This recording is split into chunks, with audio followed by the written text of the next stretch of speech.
So we're here to talk about air pollution on the London Underground. You have been down in the tunnels with this amazing tray to measure the air quality. Tell me what exactly you've been doing and what you've been measuring.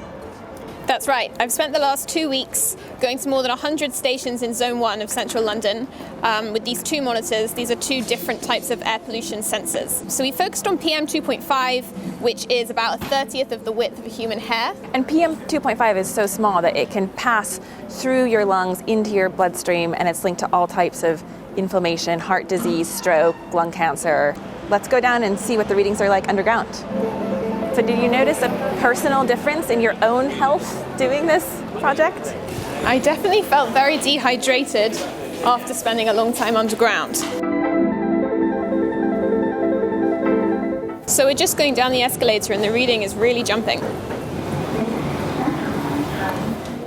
So tell me where you took these measurements and what did you find?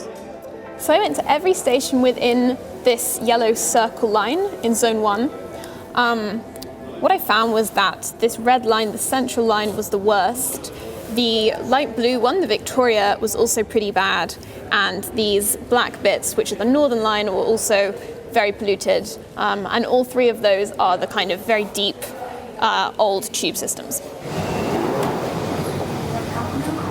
Does the construction of the tunnels make a big difference to the quality of the air?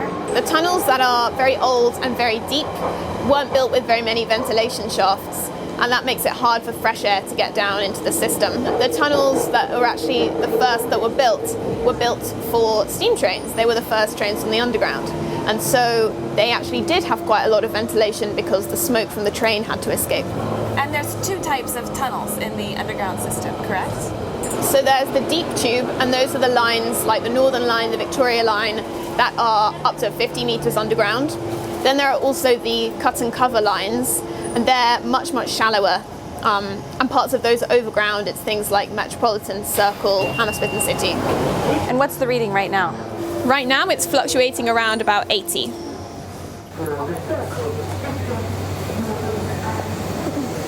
So does it get worse as the train comes by?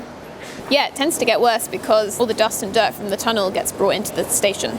So what do we think is in the air that is contributing to this pollution? There's a high concentration of metals, things like iron and nickel, and that's because the friction of the wheels on the rails and the brakes on the wheels splinters off little tiny, tiny invisible particles and gets into the air. Oh my goodness. But then there are also things like skin cells, little bits of hair, bits of fiber from people's clothing. So the readings have risen quite a bit since we entered the carriage.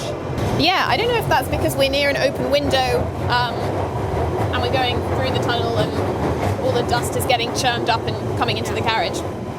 So the safe limit that the WHO has set is about 25 micrograms per cubic meter, and the readings that we're seeing here are consistently 3 or 4 times that level.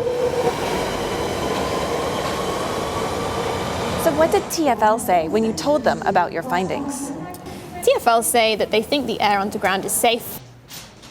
It fits within the UK's health and safety guidelines, which they have to abide by law. But they did also say that they know there's a problem in terms of the cleanliness underground, and they're trying a lot of new things, piloting cleaning projects. And they actually invited us underground to see what these cleaning operations look like. We went with one of their cleaning teams, and they work between about midnight and 5 in the morning.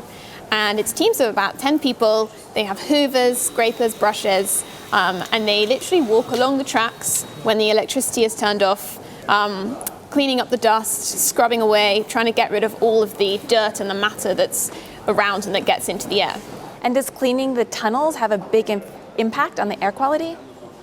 TfL hopes that it will. There have been a couple of different trials. Some have found that actually it made the pollution worse because it kind of stirred up all of this dust that was trapped in, little grooves under the rails and little bits in the tunnel. But they're hoping that in the long run, if they do enough cleaning and they remove enough of the dirt and the dust, that it will have a good long-term effect.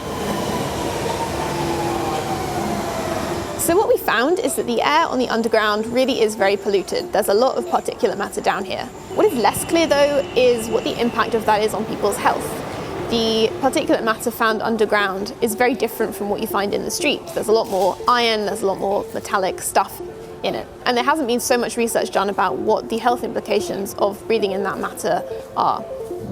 So we know the air is really bad, but we don't know exactly what that means for the health impacts. And that's one of the questions that scientists are racing to find out.